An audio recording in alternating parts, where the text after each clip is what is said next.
ಕಲಬುರಗಿ ಜಿಲ್ಲೆಯ ಹೊರವಲಯದ ಕೋಟ್ನೂರು ಡಿ ಗ್ರಾಮದ ಹತ್ತಿರ ರಾಷ್ಟ್ರೀಯ ಹೆದ್ದಾರಿ 50ರ ರಸ್ತೆ ಪಕ್ಕದಲ್ಲಿ ಭೀಮಾ ನದಿಯಿಂದ ಕಲಬುರಗಿ ನಗರಕ್ಕೆ ಕುಡಿಯುವ ನೀರು ಸರಬರಾಜು ಮಾಡುವ ಪೈಪ್ ಒಡೆದು ಅಪಾರ ಪ್ರಮಾಣದ ನೀರು ಪೋಲಾಗುತ್ತಿದೆ. ಸುಮಾರು 3 ತಿಂಗಳಿನಿಂದ ದಿನದ 24 ಗಂಟೆಯೂ ಕುಡಿಯಲು ಬಳಕೆಯಾಗಬೇಕಾದ ನೀರು ವ್ಯರ್ಥವಾಗಿ ಚರಂಡಿ ಪಾಲಾಗುತ್ತಿದೆ. ಇದರ ಬಗ್ಗೆ ಇಲ್ಲಿನ ಸ್ಥಳೀಯರು ಅನೇಕ ಬಾರಿ ಸಂಬಂಧಪಟ್ಟ ಅಧಿಕಾರಿಗಳ ಗಮನಕ್ಕೆ ತಂದರೂ ಅಧಿಕಾರಿಗಳು ಮಾತ್ರ ಕ್ಯಾರೆ ಅನ್ನುತ್ತಿಲ್ಲ. ಸ್ಥಳೀಯರು ಎಷ್ಟೇ ಬಾರಿ ಅಧಿಕಾರಿಗಳಿಗೆ ಮಾಹಿತಿ ನೀಡಿದರೂ ಅಧಿಕಾರಿಗಳು ಬೇಜವಾಬ್ದಾರಿ ಉತ್ತರ ಕೊಡುವ ಮೂಲಕ ಜಾರಿಕೊಳ್ಳುತ್ತಿದ್ದಾರೆ ಎಂದು ಸ್ಥಳೀಯರು ಆಕ್ರೋಶ ವ್ಯಕ್ತಪಡಿಸಿದರು. ಇನ್ನು ಈಗಲಾದರೂ ನಿದ್ದೆಯಿಂದ ಎದ್ದು ಅಧಿಕಾರಿಗಳು ವ್ಯರ್ಥವಾಗಿ ಪೋಲಾಗುತ್ತಿರುವ ನೀರನ್ನು ತಡೆಯಬೇಕಿದೆ.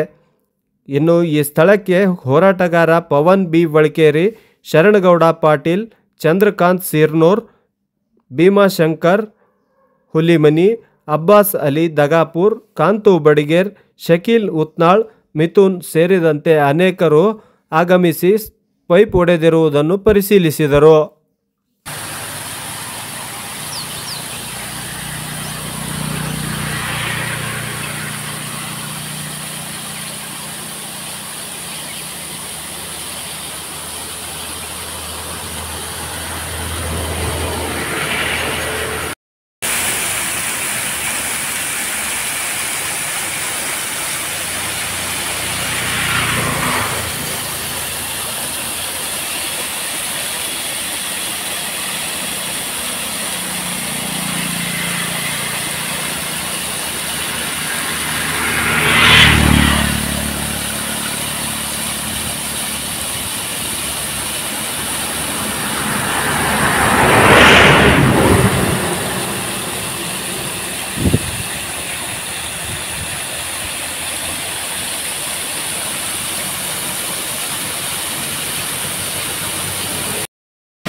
ಇಕಡೆ ಬರ್ರಿ ಚಂದ್ರ ಸರ.